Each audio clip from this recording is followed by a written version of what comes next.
Kabanata 1681, ang pagligtas ni Zephyr. Hindi pinansin ni Zephyr ang mga taong nasa paligid at nagpatuloy lamang siya sa mabilis na pagsulong. Ngunit bigla, bahagyang nagbago ang kanyang ekspresyon. May nakita siyang 5 figure sa di kalayuan. Napakalakas ng kanilang mga aura. Bukod sa isa sa kanila, ang pinakamahina ay nasa ika-7 antas ng spirit realm. Ang ganitong lakas ay sapat upang maituring na mga natatanging henyo sa iba't ibang akademya.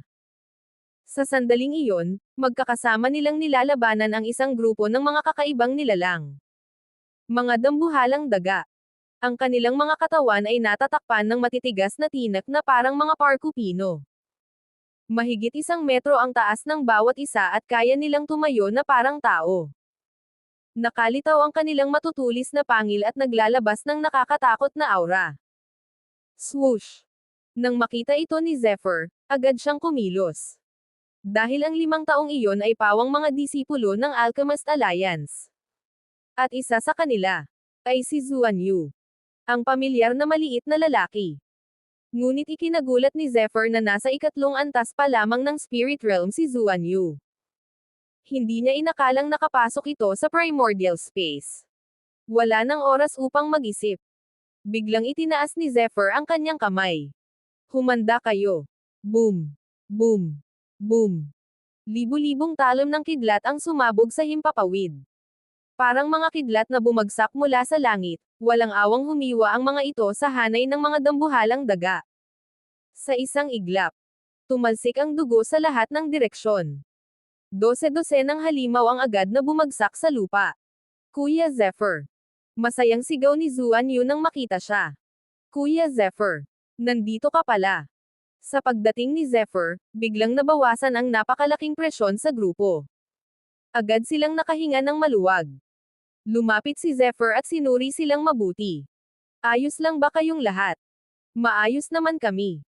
Pero kung nahuli ka pa ng kaunti, baka hindi na tayo nakaligtas. Napabuntong hininga si Zuan Yu habang pilit na pinapakalma ang kanyang paghinga. Napansin naman ni Zephyr ang isang pamilyar na mukha. Senior Bufei. Bakit kasama ninyo si Zuan Yu? Si Bufei ay isang elder ng Alchemist Alliance. Bagamat mahigit 120 taong gulang na siya, nanatili pa rin siya sa ika-9 na antas ng spirit realm, dahilan upang maging kwalipikado siyang pumasok sa primordial space. Mapait na ngumiti si Bufei. Palihim na sumunod ang batang ito habang abala ang lahat. Muntik na nga siyang mamatay sa Black Spiritual Mirror. Napailing na lamang si Zephyr. Talagang napakatapang ni Zuan Yu. Ngunit bago pa sila makapagpatuloy sa pag-uusap. Whoosh! Whoosh! Whoosh! Sunod-sunod na umalangaw-ngaw ang tunog ng hangin. Napakaraming figure ang mabilis na lumapit sa kanilang direksyon. 1, 10, daan-daan. Hanggang sa umabot sa mahigit 1,000 martial artist ang sabay-sabay na nagtipon sa lugar na iyon. Naningkit ang mga mata ni Zephyr. Mukhang ang lugar na ito ay isang mahalagang daanan sa loob ng primordial space. At sa pagkakataong ito, hindi lamang mga kabataang henyo ang naroon. May mga matatandang martial artist din na nabuhay ng daan-daang taon ngunit nanatili pa rin sa ilalim ng alchemy realm. Ibig sabihin, mas mapanganib ang sitwasyon kaysa sa inaakala niya. Dahil sa primordial space, hindi edad ang sukatan ng panganib, kundi ang tunay na lakas na itinatago ng bawat isa. Ngunit bakit tila sabay-sabay na nagtipon ang napakaraming martial artists sa iisang lugar? May malaking kayamanan bang lilito? O isang nakakatakot na sakunang magpapabagsak sa kanilang lahat? Abangan sa susunod na kabanata. Kabanata 1682, ang matandang may nakatagong espada. Bagamat marami sa mga martial artist na naroon ay matatanda na, hindi sila maaaring maliitin. Sa mahabang panahon ng kanilang pamumuhay, lalo lamang lumakas ang kanilang espiritual na enerhiya. Higit pa rito, ang kanilang karanasan sa pakikipaglaban ay higit na nakahihigit kaysa sa karamihan ng mga kabataang henyo.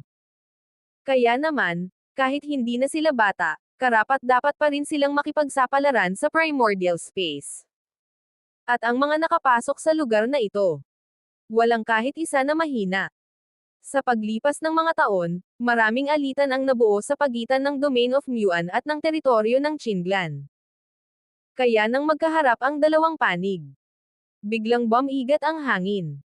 Tahimik ang paligid. Ngunit ang katahimikang iyon ay puno ng nakamamatay na tensyon. Lahat ay nagmamasid sa isa't isa. Walang sino mang nang ahas magpakampante.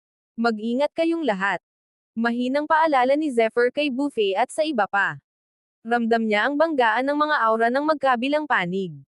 Anumang maliit na pagkakamali, maaaring magsimula ng isang malawakang labanan. Tumanggo si Buffet. Bilang isang veteranong martial artist na nabuhay ng mahigit isang siglo, alam niyang hindi ito ang oras upang maging padalos-dalos. Samantala, napatingin si Zephyr kay Zuan Yu. Hindi niya maiwasang mapangiti ng mapait. Sigurado siyang alam ni na Meng Zuan at ng iba pang elder ang ginawang palihim na pagpasok ni Zuan Yu. Marahil, sila mismo ang pumayag na makapasok ito upang magkaroon ng karanasan. Pagkatapos ng lahat, 500 taon pa ang hihintayin bago muling magbukas ang primordial space. Napakahabang panahon iyon. At para sa isang ordinaryong martial artist, halos imposibleng mabuhay ng ganoon katagal. Kaya para kay Zuan Yu, ito na ang pinakamahalagang pagkakataon sa kanyang buhay. Ngunit kasabay nito, isa rin itong napakalaking sugal. Dahil isang maling hakbang lamang. At maaaring tuluyan niyang mawala ang kanyang buhay. Tahimik na nagsalita si Buffet. Hindi ko alam kung nasaan na ang iba nating kasamahan mula sa Alchemist Alliance. Umaasa akong ligtas silang lahat. Tumanggo si Zephyr. Napakalawak ng primordial space. Hindi magiging madali ang muling pagsasama-sama. Hindi rin niya alam kung ilan sa mga miyembro ng Alchemist Alliance ang matagumpay na nakapasok. Sa sandaling iyon, isang matandang lalaki mula sa teritoryo ng Qinglan ang humakbang pasulong. Hindi na makatutulong kung magtatagal pa tayo rito. Bakit hindi na lang tayo magkanya-kanyang landas? Mahinahon ang kanyang tinig. Ngunit walang sino man ang nagpabeya. Ang matanda ay may hawak na isang lumang kulay abong tungkod. Sa unang tingin, isa lamang itong ordinaryong saklay. Ngunit nang masdan ito ni Zephyr gamit ang kanyang matalas na paningin, napansin niya ang isang kakaibang detalye. May manipis na siwang sa katawan ng tungkod.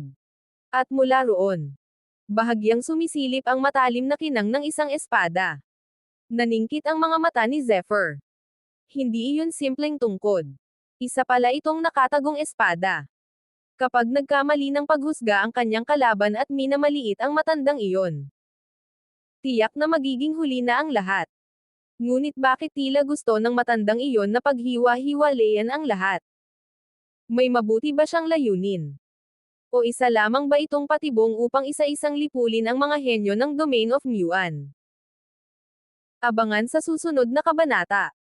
Kabanata 1683, ang nakamamatay na presyon ng kalawakan. Nakakainis talaga ang matandang iyon. Tahimik na nag-isip si Zephyr habang pinagmamasdan ang matandang eksperto mula sa teritoryo ng Qinglan. Sa paraan ng pagsasalita nito at sa paggalang na ipinapakita ng iba, malinaw na isa itong kilalang personalidad sa kanilang panig. Tama si Senior Lee. Walang saysay kung mag-aaksaya pa tayo ng oras dito.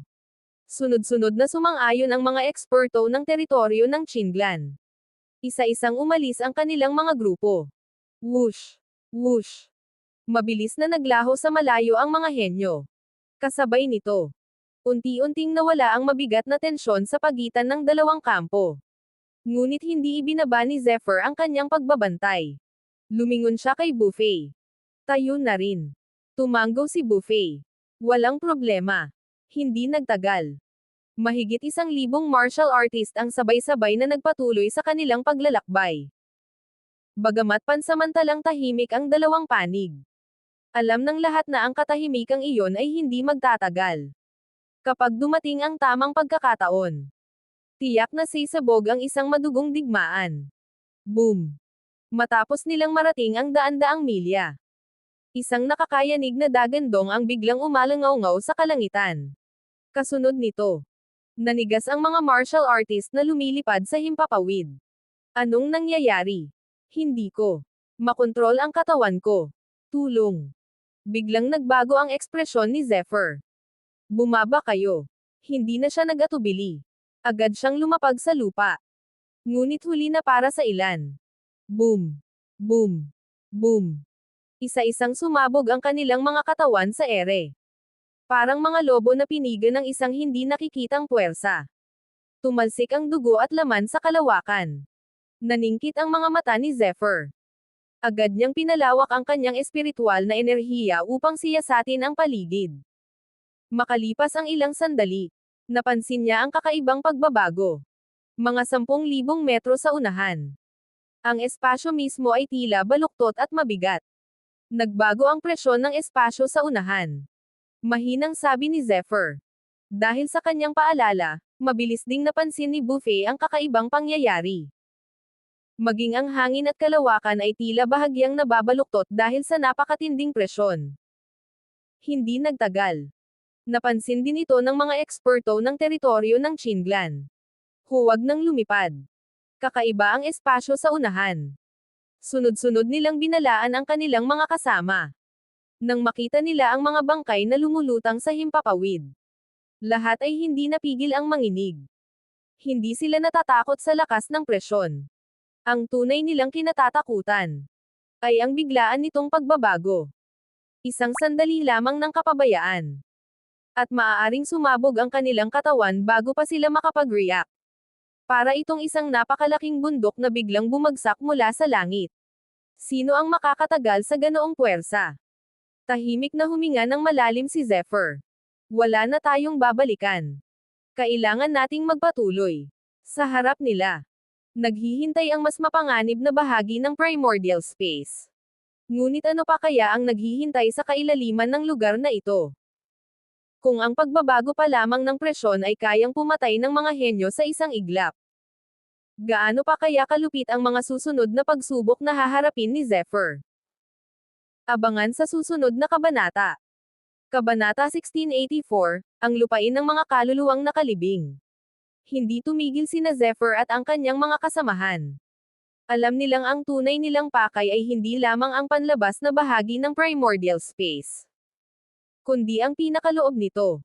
Dahil doon matatagpuan ang pinakamahalagang kayamanan at ang pinakamalalaking pagkakataon. Ngunit may isang problema. Hindi sila makalipad. Kaya wala silang ibang pagpipilian kundi ang maglakad. Dahan-dahan silang sumulong ng halos 10,000 metro. Ngunit sa bawat hakbang, lalong bumibigat ang kapaligiran. Boom! Biglang dumobble ang pressure sa paligid. Napilitan ang lahat na gamitin ang kanilang tunay na enerhiya upang labanan ang napakabigat na puwersang bumabalot sa kanila. Namula ang mukha ng maraming martial artist. Ang iba ay halos hindi na may taas ang kanilang mga paa. Ang pressure sa lugar na ito ay hindi bababa sa 50 beses na mas mabigat kaysa sa dinaanan nila kanina. Kahit ang mga henyong nasa peak level 9 spirit realm ay nahirapang kumilos. Maging ang mga eksperto sa alchemy realm, na nagtago ng kanilang tunay na cultivation, ay bahagyang naapektuhan. Ngunit, nang subukan ni Zephyr ang sarili niyang katawan, bahagya siyang nagulat. Halos walang epekto sa kanya ang mabigat na pressure. Bukod sa bahagyang pagbagal ng kanyang bilis. Nanatiling buo ang kanyang lakas sa pakikipaglaban. Sa tibay ng aking katawan. Marahil ay higit pa ito sa ilang eksperto ng alchemy realm. Kung ako man ay bahagyang naaapektuhan. Mas mahirap pa sigurong gumalaw ang iba. Habang nag-iisip siya. Biglang may sumigaw. Ano yun? Agad napalingon ang lahat. Hindi kalayuan sa kanilang kinatatayuan ay may isang kakaibang lupain. Mistulang isang napakalawak na sementeryo. Malamig, tahimik, at puno ng nakakikilabot na presensya. Huminga ng malalim si Buffet. Ito ang Soul Burial Land. Nakarating na rito noon ang isa sa mga eksperto ng Alchemist Alliance, kaya may kaunti tayong nalalaman tungkol sa lugar na ito. Mag-ingat kayong lahat. May mga nilalang na kalahating tao at kalahating multo na naninirahan dito. At bawat isa sa kanila ay napakalakas. Ngunit kung gusto nating makarating sa pinakaloob ng primordial space, wala tayong ibang daan kundi ang tumawid dito. Naningkit ang mga mata ni Zephyr. Mukhang ang tunay na pagsubok ay nagsisimula pa lamang. Sige. Magpatuloy tayo. Tahimik na naglakad ang lahat. Walang sino man ang nang-ahas lumipad. Sa bawat hakbang nila sa Soulberry Land, lalo nilang nararamdaman ang malamig at nakakatakot na presensya ng lugar. Ngunit bigla. Swish. Mula sa ilalim ng lupa. May isang matalim na kuko ang biglang sumulpot. Napakabilis nito. Bago pa makaiwas ang isang martial artist. Crunch. Diretsyong bumaon ang kuko sa kanyang hita. Napunit ang laman at tumalsik ang dugo. Ngunit hindi rin nagpahuli ang martial artist. Umalis ka. Boom. Sa isang malakas na pagsabog, winasak niya ang lupa sa kanyang paanan. Nabuo ang isang malaking hukay. Kasunod nito, isang nakakapanindig balahibong sigaw ang umalangaw-ngaw mula sa kailaliman ng lupa. Aarg! Parang daing ng libu-libong masasamang espiritu. Tumindig ang balahibo ng lahat. Kasabay ng nakakatakot na tunog. Nagsimulang manginig ang buong Soulberry Land.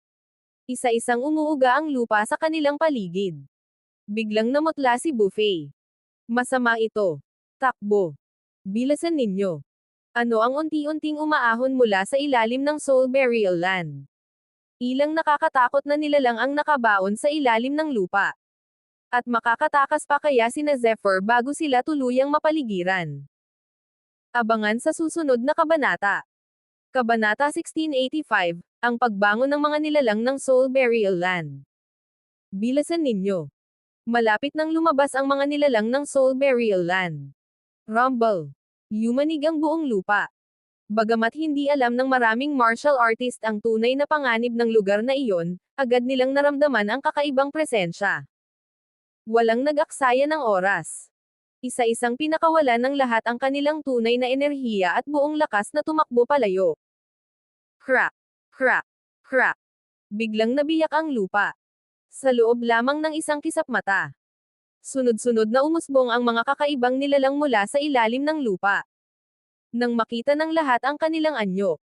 Nanlamig ang kanilang buong katawan. Uuwaarg. Umalangaw-ngaw ang nakapangangilabot na mga ungol. Lalong lumamig ang hangin.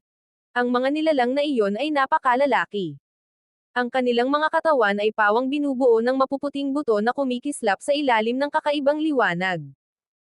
Mula sa kanilang mga katawan ay nagmumula ang isang nakakakilabot na malamig na aura.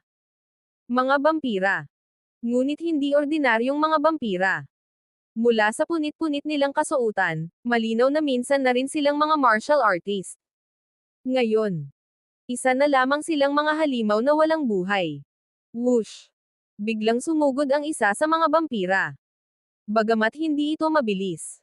Ang malamig na aura nito ay agad na kumulong sa pinakamalapit na martial artist. Umalis ka sa daraanan ko. Galit na sumigaw ang martial artist. Sa isang malakas na pag-atake. Boom! Tumama ang kanyang enerhiya sa katawan ng bampira at bahagya itong napaatras. Ngunit, sa mismong sandaling iyon, may isang sinag ng itim na liwanag na kumawala mula sa kamay ng halimaw. Napakabilis nito. Bago pa makaiwas ang martial artist. Oh! Diretso siyang tinamaan. Bigla siyang nanginag. Pagkaraan ng ilang sandali, bumagsak siyang walang lakas sa lupa. Kasabay nito, unti-unting lumitaw ang mga kakaibang itim na ron sa kanyang buong katawan. Mag-ingat. Iyan ang lason ng bangkay. Kapag tinamaan kayo niyan, napakahirap na itong alisin. Malakas na babala ng isang veteranong martial artist. Ngunit huli na. Crack! Crack! Crack! Lalong dumami ang mga bampirang umaahon mula sa ilalim ng lupa. Isa-isa silang lumalabas. Parang walang katapusan ang kanilang bilang. Naningkit ang mga mata ni Zephyr. Hindi siya nag-atubili. Parang kidlat siyang sumugod sa unahan, pinangunahan ang grupo upang makahanap ng ligtas na daan. Alam niyang hindi dapat maliitin ang mga nilalang na ito. Bagamat tila hindi ganoon kalakas ang kanilang pisikal na kapangyarihan. Taglay naman nila ang nakamamatay na lason ng bangkay. Kapag nahawahan nito ang isang tao, halos imposible na itong alisin. Bukod pa roon, hindi sila nakakaramdam ng sakit. Hindi sila natatakot mamatay. At patuloy silang lalaban hanggat hindi tuluyang nadudurog ang kanilang mga katawan. Ngunit sa pakiramdam ni Zephyr, hindi pa iyon ang tunay nilang panganib. May kutob siyang may mas nakakatakot pang lihim ang mga nilalang na ito. Patayin sila. Biglang ikinumpas ni Senior Lee ang kanyang tungkod. Isang matalim na bug zone ng enerhiya ang rumaga sa pasulong. Sa isang iglap, mahigit 100 vampira ang naputol sa gitna. Umalis na kayo. Mabagal silang kumilos. Samantalahin ninyo ang pagkakataon. Ngunit bago pa matapos ang kanyang babala, roar! Isang napakalakas na dagandong ang nagpayanig sa buong Soul Burial Land. Mula sa kailaliman ng hukay, unti-unting lumitaw ang isang napakalaking vampira. Mas matangkad ito kaysa sa lahat ng naunang lumabas. Sa kamay nito ay may hawak na isang dambuhalang tungkod na yari sa buto. Habang papalapit ito, lalong bumibigat ang nakamamatay na aura sa paligid. Sino ang higanteng vampirang ito? At bakit tila mas matalino at mas makapangyarihan ito kaysa sa iba? Makakayanan kaya ni na Zephyr at ng mga martial artist ang halimaw na nagbabantay sa Soul Burial Land? O dito na magsisimula ang kanilang pinakamadugong laban? Abangan sa susunod na kabanata.